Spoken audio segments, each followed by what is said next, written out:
Whittney Barth is Executive Director of the Center for the Study of Law and Religion at Emory University and Charlotte McDaniel Scholar. She holds a JD from University of Chicago Law School, an MDiv from Harvard Divinity School, and a BA from Miami University. She's written an essay for this conference. It's part of a larger project celebrating the scholarly achievements of Professor Diana L. Eck in interreligious studies. She's taking on in her paper the topic of one of the most omnibus titled acts that Congress ever passed, the Religious Land Use and Institutionalized Persons Act of 2000. She's going to address how it helps in protecting religious diversity across different kinds of houses of worship. Whittney, thank you. Thank you, Dr. Frank, and thank you to the Canopy team for all of their work in putting this webinar together. It's an honor to be with you today. In her 2001 book, A New Religious America, Harvard professor Diana Eck vividly maps the changing religious landscape of the US, and in particular, the growth of Muslim, Hindu, Buddhist, and Sikh communities across the country as a result of changed immigration laws in 1965. And from her research, Eck comes to define pluralism with characteristics that include, quote, energetic engagement with diversity and the active seeking of understanding across lines of difference and encounter of commitments, and as being based on dialogue. And for Eck, pluralism here speaks to the civic rather than the theological domain, and is, quote, not primarily about common ground, end quote, but takes the reality of difference as its starting point. And my claim is that Eck's definition of pluralism can also inform how we understand the formation and the effects of laws relating to religion, as well as what is needed when law falls short. And to get there, I bring in the work of the late Yale University law professor, Robert Cover, who wrote in his article, Nomos and Narrative, that, quote, once understood in the context of the narratives that give it meaning, law becomes not merely a system of rules to be observed, but a world in which we live, end quote. And more specifically for our purposes here, pluralism, as defined by Eck, can be a useful normative and narrative framework for religious groups, local officials, and broader communities encountering the sale of religious property. Now, the communities that grew within the US post-1965 established themselves in some unexpected places, like a retired Friendly's restaurant turned Hindu mandir in Holbrook, Massachusetts.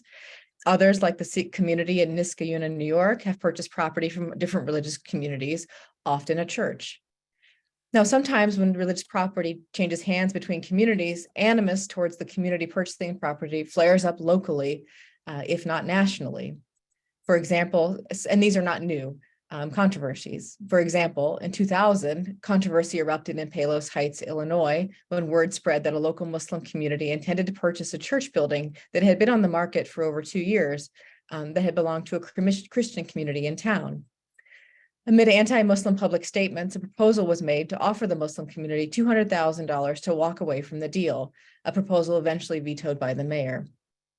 And further, the Institute for Social Policy and Understanding in 2010 described a shift at the time from opposition to mosque building as being generally confined to public debate, usually in local public sessions, to by that time in 2010, the time of their report, to include vocal opposition in the streets and the shaping of public opinion through national media coverage. Now, when animus towards religion seeps into government decision-making about land use, religious groups are protected by the First Amendment and by federal law. In 2000, a year before Eck published her book, Congress had passed RLUIPA, the Religious Land Use and Institutionalized Persons Act, a landmark piece of legislation that sought in part to protect the religious liberty of individuals and organizations from substantially burdensome land use regulation. RLUIPA prohibits different types of discriminatory land use regulation and requires equal treatment of religious groups and non-discrimination among them, among other things. The crafting and passage of RLUIPA itself arguably fits within Eck's framework of pluralism. For example, a broad coalition of religious and civic organizations worked together to shape and secure the passage of the bill. The law was also crafted to take into account the commitments and protections of other civil rights statutes and was tailored so as not to interfere. Now, although RLUIPA is an important tool for protecting religious groups from discrimination, challenges certainly remain. Outcomes are uncertain with litigation, as is often the case. Once in court, plaintiffs face a host of legal obstacles to surmount, not to mention that federal circuit courts are inconsistent sometimes in analyzing RLUIPA claims.